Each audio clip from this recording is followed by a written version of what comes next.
বান্দরবানে অপকর্ম, প্রতারণা ও নারী কেলেঙ্কারিতে জড়িত এনসিপি নেতা মিজানুর রহমান আখন্দ হয়ে উঠছেন রাজনৈতিক দুর্বৃত্তায়নের প্রতিচ্ছবি। বিস্তারিত দেখুন বান্দরবান থেকে তকি ওসমানীর প্রতিবেদনে। বান্দরবান জেলার রাজনৈতিক অঙ্গনে এক বিতর্কিত ও নৈতিক অবক্ষয়ের নাম মিজানুর রহমান আখন্দ।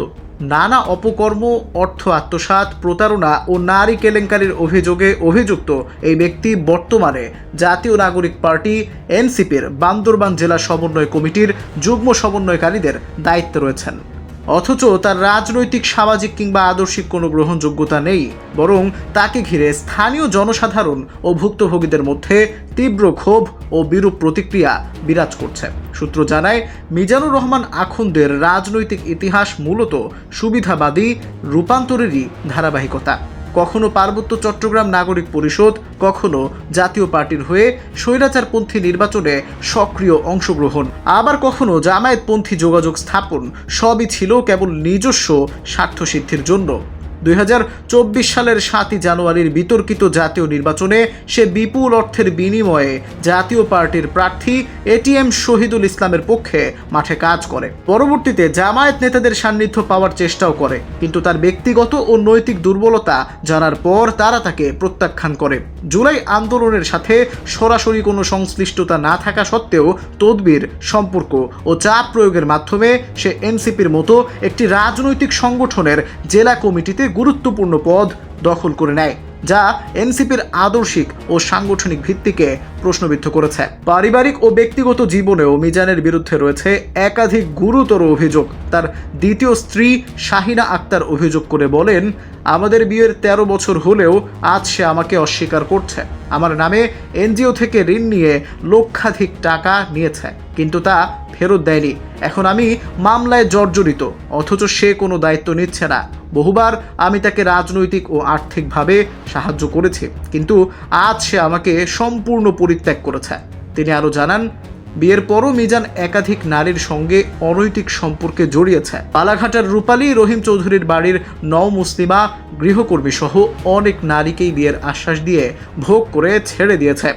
এখন শুনতেছি সে নাকি বিভিন্ন দল করতেছে। সে যাই করুক, দল করুক, যাই করুক, সেটা আমার দেখার বিষয় না।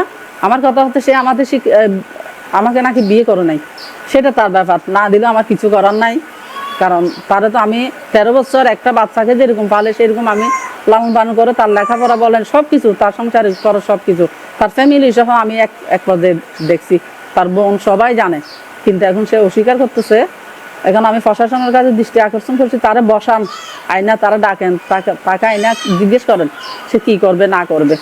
কিন্তু বিভিন্ন মেয়েদের সাথে, বালাঘাটে একজন আছে রূপালী নামে এক মেয়ের সাথে 7 বছর সম্পর্ক ছিল।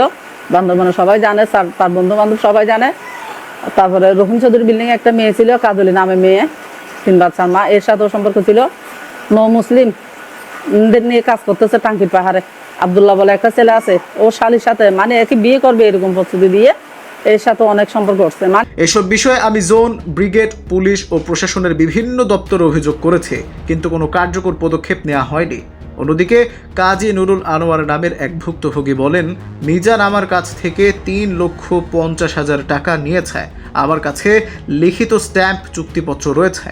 সে এখন ফোনও ধরছে না, কোনো টাকা ফেরত দিচ্ছে না। আমি তার বিরুদ্ধে আইনগত ব্যবস্থা নিচ্ছি। বান্দরবানবাসীর প্রশ্ন, একাধিক বিয়ে করে স্ত্রীর পরিত্যাগকারী, নারী কেলেঙ্কারিতে জড়িত, অর্থ আত্মসাৎকারী ও স্বৈরাচারপন্থী নির্বাচনের দালাল কিভাবে এনসিপির মতো একটি রাজনৈতিক সংগঠনের জেলা কমিটিতে স্থান পায়? এটি শুধু মিজান নয়, এনসিপির নেতৃত্বকেই প্রশ্নবিদ্ধ করছে। এনসিপির জেলা কমিটিতে মিজানের অবস্থান থাকলে জুলাই আন্দোলনের সুনাম ও গ্রহণযোগ্যতা মারাত্মকভাবে ক্ষুণ্ণ হবে বলে স্থানীয় নেতাকর্মীরা মনে করছেন। তার বিরুদ্ধে আইনগত ব্যবস্থা না নিলে জনরোষ আরও বিস্তৃত হবে।